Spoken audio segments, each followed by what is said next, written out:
పొద్దుగాల ముఖం కడుక్కొని ఇంత ఉడుకుడుకు షాయ్ సప్పయిస్తారు ఊర్లల్లా. ఆ టెనక కడమ పనులు సగబెట్టుకుంటారు.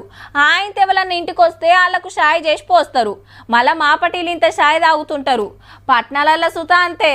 అయితే ప్యాకెట్ పాలు కల్తీ చేస్తురని నడుమ కొందరు ప్యాకెట్లు బంద్ పెట్టి బర్రెలు ఆవులు ఉన్నోళ్ళ డైరీ ఫామ్ల నుంచి వచ్చిన పాలే కొంటుండ్రు. అవైతే కల్తీ కావని మనోళ్ళ నమ్మిక. కానీ గిటు చూడుండ్రో మలక గిన్నిగాన ఆవులను చూసినాక ఎవ్వలైనా స్వచ్ఛమైన పాలే దొరుకుతాయి అనుకుంటారు. కానీ ఈడ నడిచే కథ ఏందంటే ఇది పాలతో తయారు చేసింది కాదు, ఇది ఆర్టిఫిషియల్ గా తయారు చేసిన పౌడర్. ఈ పౌడర్ ని యూజ్ చేసి ఈ వాటర్ లో కలిపి మనం టెస్టులు చేసినప్పుడు దొరకకుండా ఫ్యాట్ పర్సెంటేజ్ పెంచడానికి పామ్ ఆయిల్ ని మిక్స్ చేసి కలుపుతున్నారు. గదన్నట్టు పాల పౌడరు 2 లీటర్ల నూనె 2 లీటర్ల పాలతోని 30 లీటర్ల ఉత్తుత్తి పాలు తయారు చేస్తున్నారు. ఈడికెళ్లి పాల కేంద్రాలకు సప్లై చేస్తారట. హగో పొట్లను జింపి పౌడర్ కలిపిండు నీళ్ళల్లా.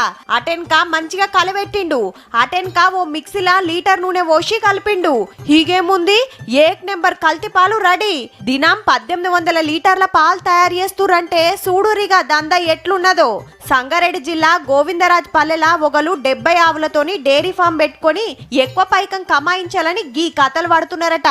కల్తీ పాలు కొన్నోళ్ళు ఎవరు కనిపెట్టిండ్రో పోలీసులకు ఫోన్ కొడితే సీజ్ చేసి 5గురిని అరెస్ట్ చేసిండ్రు.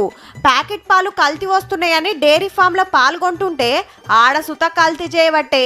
అడ్డమైన పాలు దాగి పానం ఖరాబ్ చేసుకునే కంటే షాయ బంద్ పెట్టి సప్పుడేక ఉన్నది ఉత్తమున్నట్టుంది పోర్రి.